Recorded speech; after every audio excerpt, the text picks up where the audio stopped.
Mr. Schaub, sorry for your loss. All right, guys, we're back with another episode of the Bapaverse. Let's get to the show. Talking about?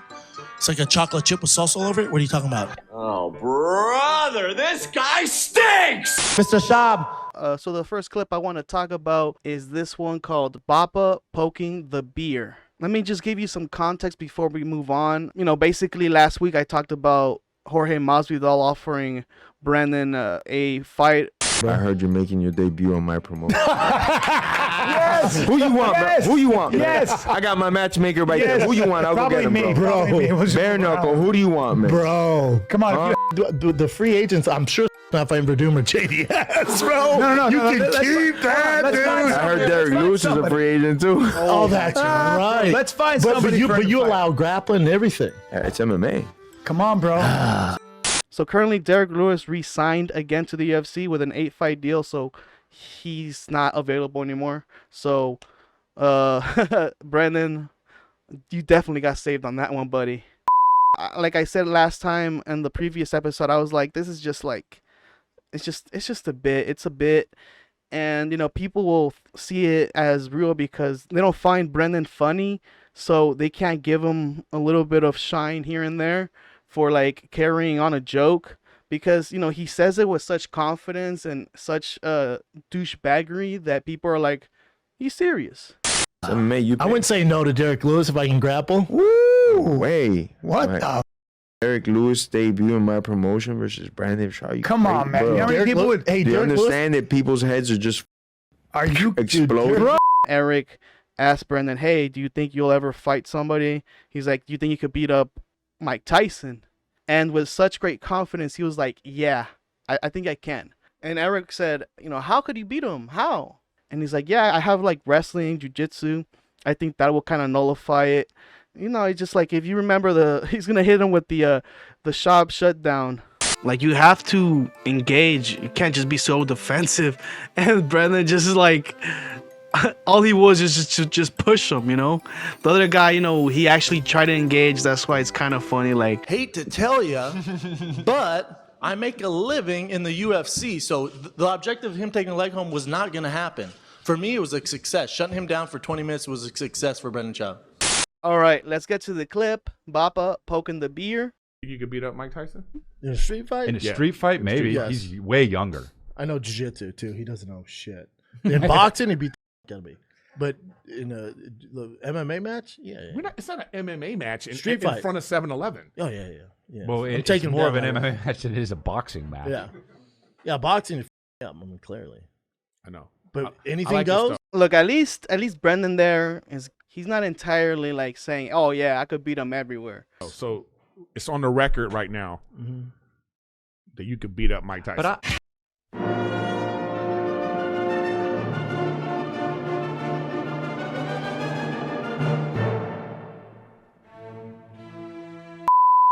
So Eric there tells him, hey, Brendan, you want to put this on record that you can beat up Mike? I want to know what he says because it kind of cuts off on his response there.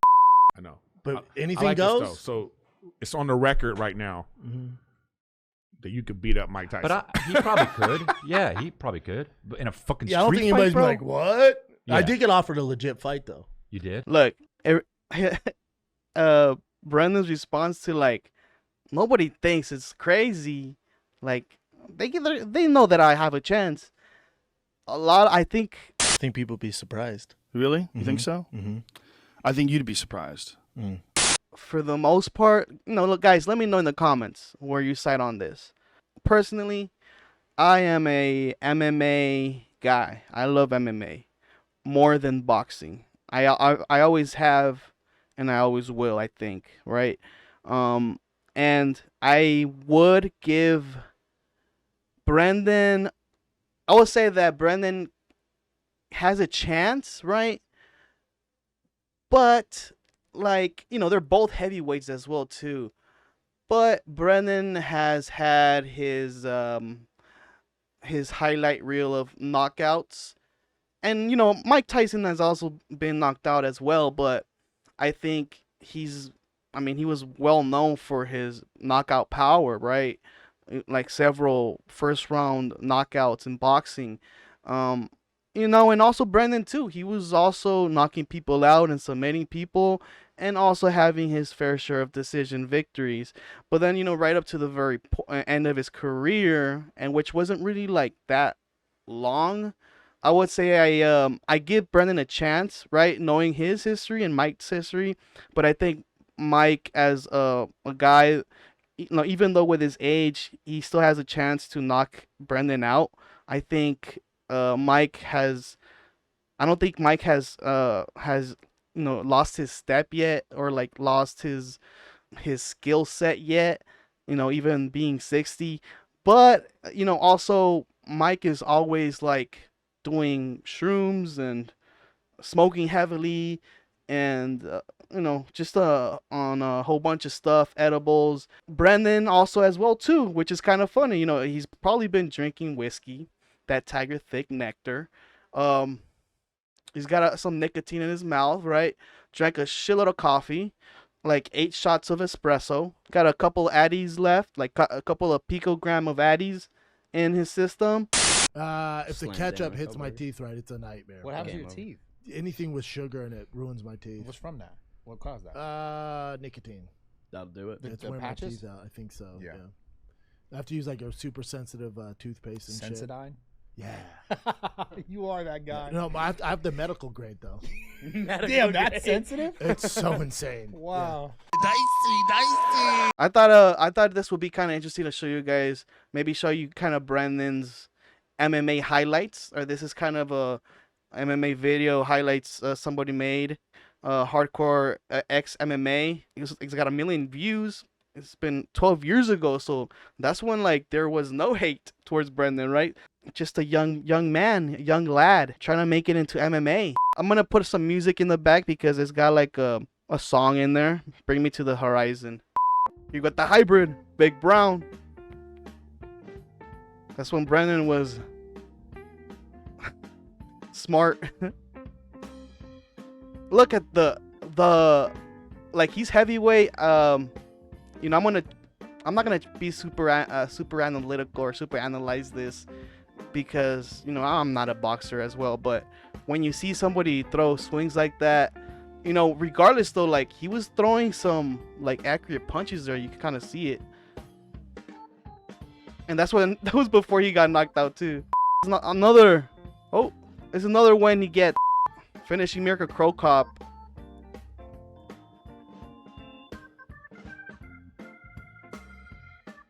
This is the biggest highlight of his whole career. It's Matt Mitrione, his buddy. Oh no, somebody else. That's not Matt. It's probably one of the dudes from the Hells Angels or whatever.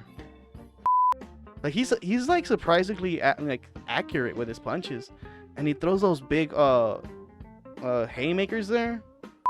And also he's like I learned what a Golden Glove boxer was, and it's like just like an amateur level division in your local city, seems like.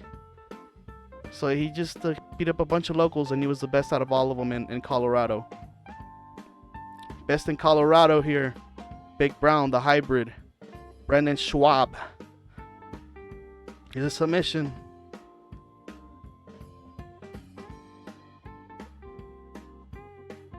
All right, let's read the comments here. Big Shoots got like 500 upvotes, man. He says, Mike Tyson on shrooms, seriously debating whether he wanted to eat fresh fruit or barn doors, still beating heart, while his terrified prey did everything he could to avoid making eye contact, is one of my favorite Shanks moment of all time. Let me just bring you back in time and show you that. Once he gets mad, it's over. I got him now. He's slow. Bam. You don't want those problems. No, bro. You don't want those Mike Tyson problems. Nothing a double I can't figure out.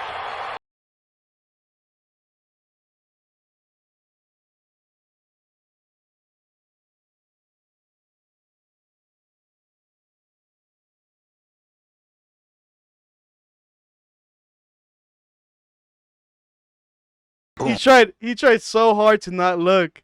He's like, I'm not even gonna look this way, straight to Mike. I'm gonna swivel my head like a freaking owl. If one of his eyes may move, and then I know I have him. Then when he comes to the center of the ring, he still looks at me with his piercing look, and as if he's not afraid, but he already. Like Mike's like, hey, let me see that double leg.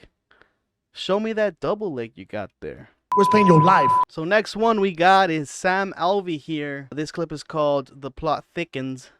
So a little bit of context here for this clip. Sam Alvey seems like he's trying to fight Brandon Schaub just because he doesn't like him. Apparently, from what he's saying, he doesn't really like Brandon because he talked a lot of shit about him on the JRE podcast and said, "Oh, he's a quitter." And so Sam Alvey's like, "Hey, how about if I fight somebody? How about if I fight you, Brandon? Jorge Masvidal offered you a fight. Maybe I'll take you up on that and I'll fight you instead." You know, the thing is, like I said previously, he can't really fight anybody until he finishes those last 2 or 1 fight he has left in his contract. You know, this will never happen. This fight will never happen. And he's just, you know, Sam looks like he's trying to make some drama happen.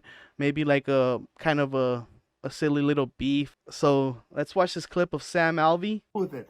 Brandon Schaub, you're mine. Let's make this happen. You're offering the fight. You're looking for whoever you want to make. You want to make some money? Make some money with me. You know why people will buy this pay-per-view? I'll tell you why. Because people want to see me get my retribution.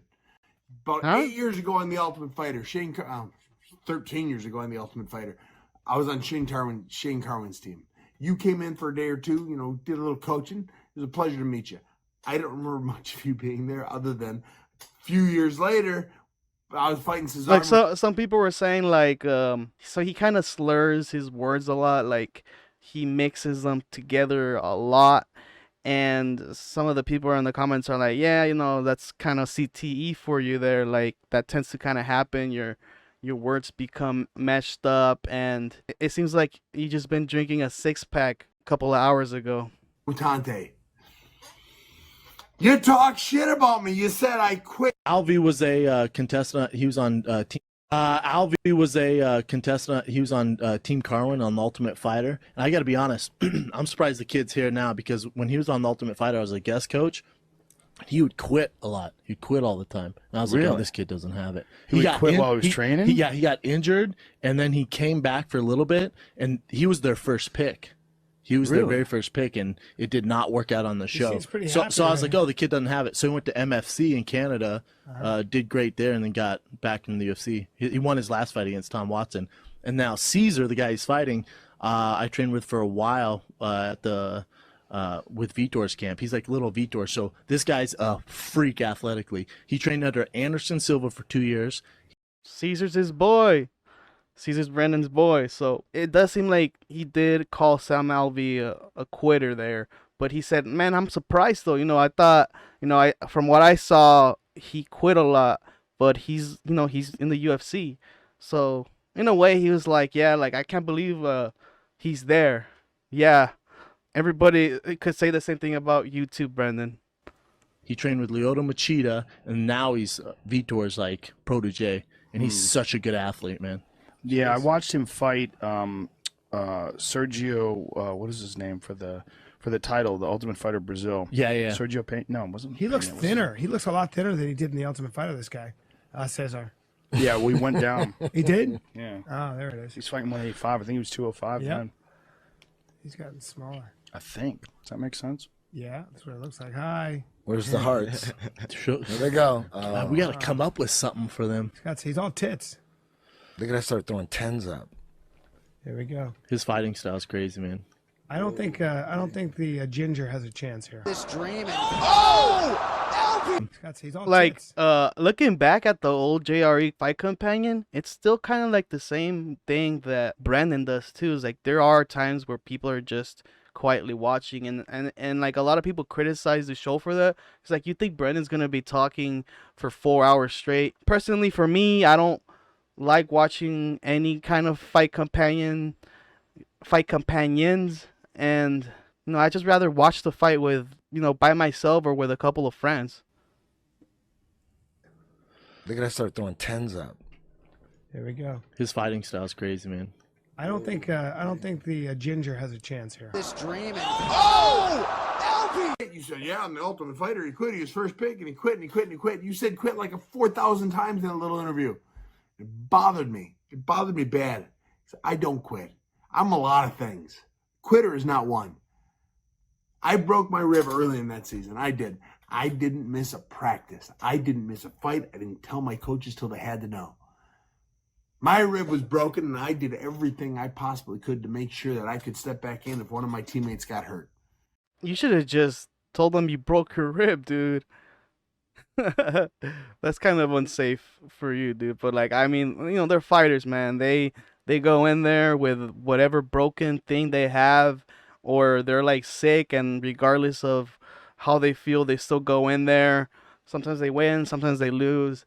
Sometimes, you know, you just get ragdolled like TJ Dillashaw when he fought Aljamain Sterling for the UFC title. I kept my weight down, which is incredibly hard to do because it was at 170 pounds. Like, naturally, I'm at 200.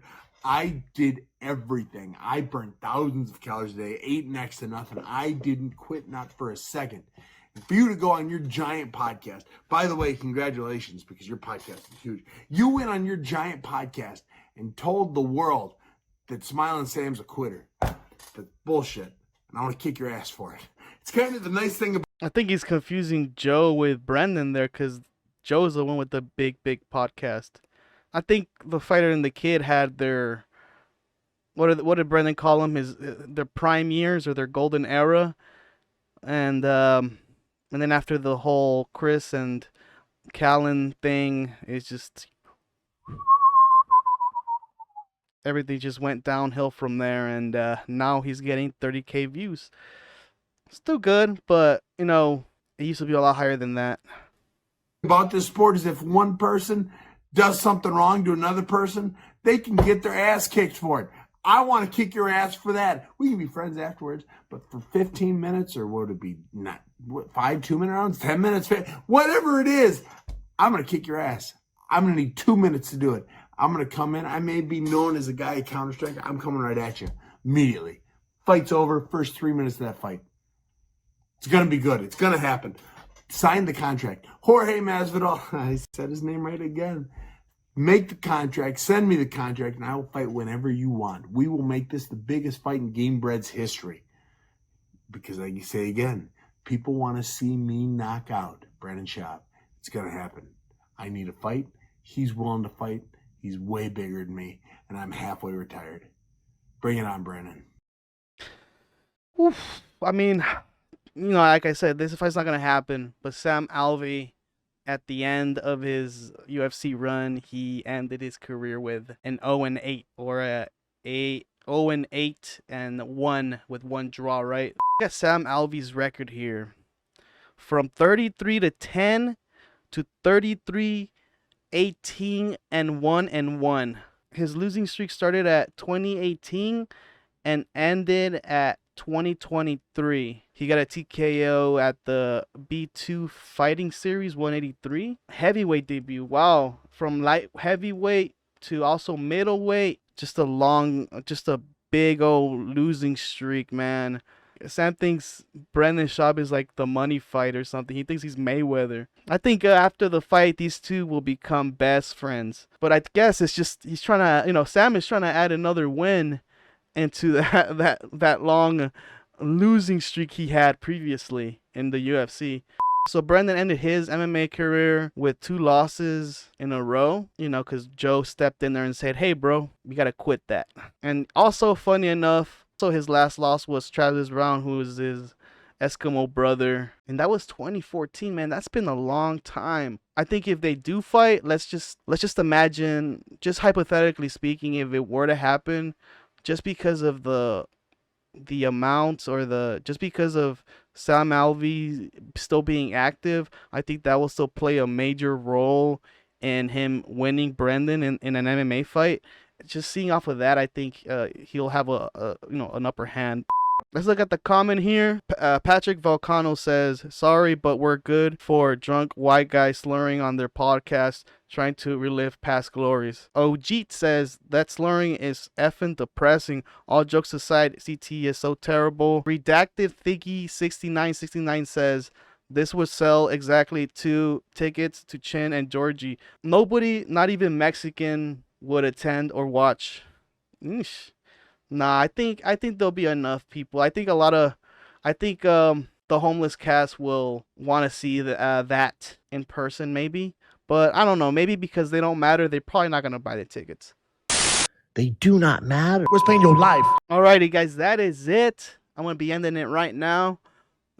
Give me a like and subscribe and comment down below. Let me know what you guys think. Is this gonna be a big debate down here in the bottom section of the comments. I feel it. I can feel it. Some people are gonna say Mike, of course, and then other people are gonna say Schaub, he's got a chance. I think that's how it's gonna be, kind of the narrative. Let me know who's gonna win, Mike or Brendan Schaub, in this hypothetical street fight.